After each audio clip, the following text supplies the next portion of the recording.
My boyfriend had car trouble and called me for help, then had the audacity to tell me not to womansplain to him and just fix the problem, so I left him ditched on the side of the road and told him to get a real mechanic to fix it. Posted by u/GermanCat34. I, 26F, had been dating my boyfriend, Nick, 27M, for almost a year, and something that has always bothered me is how Nick does not believe in maintaining or taking care of his vehicles. Background: to give some context, Nick bought his car brand new about 5 years ago and has put about 70,000 miles on it. Since purchasing the vehicle, he has never had an oil change, nor does he perform any kind of regular maintenance. I want to clarify that Nick's refusal to maintain his vehicle is not due to financial insecurity. He has an incredible job that pays him very well. As a hobby and side job, I like to restore vehicles for profit. I am by no means a mechanic. I mostly clean up vehicles, do bodywork, and paint restoration. However, I do have a pretty fundamental understanding of cars, and I know how to do the basics. The story: Nick called me yesterday on my day off, telling me he was about 10 minutes away from my house and had a flat tire. He asked if I could come help him out. I grabbed my tool bag and headed out. When I arrived, I saw that Nick not only had a flat tire but that his front left rotor was cracked, the rotor is part of the car's brakes, and his rim was bent beyond repair. I told Nick his car was undrivable and that he needed to call a tow truck.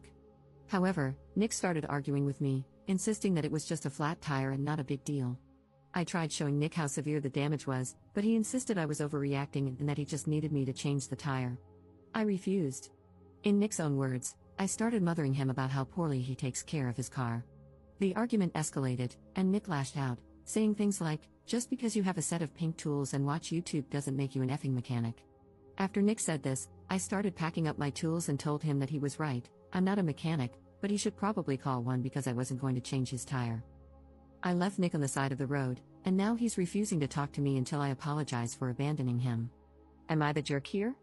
Commenter: not the jerk, and yikes, if he won't maintain a high-end purchase, how does he treat his home? He has made fun of your car knowledge, yelled at you for making an accurate statement about his broken car, and demanded an apology, none of which you deserved.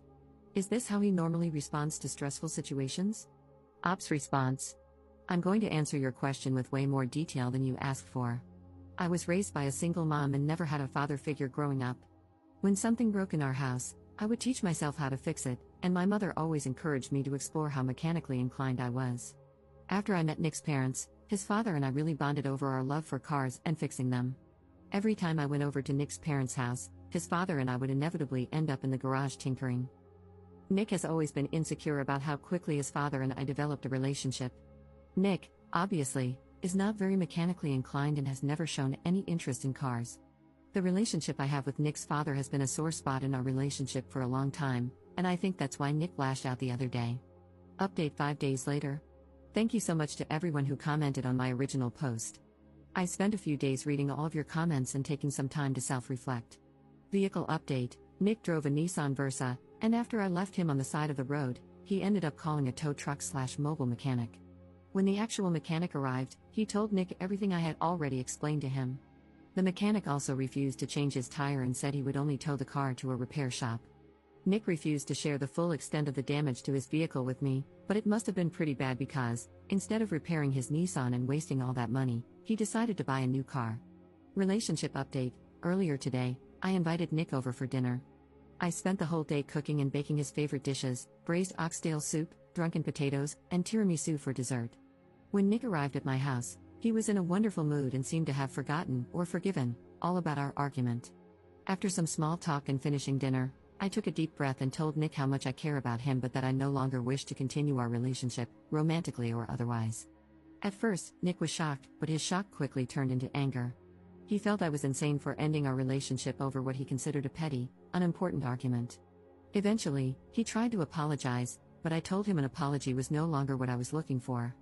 The whole time Nick was talking, I sat on the opposite end of the table, listening with both ears and allowing him to say everything he needed to. When he was done, I reminded him of some of the wonderful times we had shared. I told him that we are both adults and could choose to end our one-year relationship with arguing and anger or on good terms by finishing a lovely last meal together. Nick calmed down after that, and his tone started to match mine.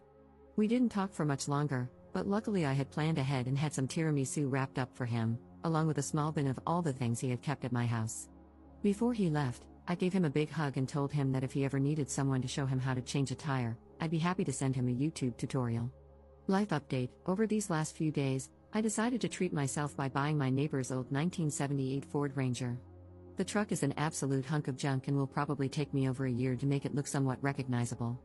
But I figured it would be more productive and cost-effective for me to obsess over an old, broken truck than to fixate on broken men. I plan to stay single for a while and focus on taking better care of myself, as well as spending more time with my 3 German shepherds. Happy reading, everyone!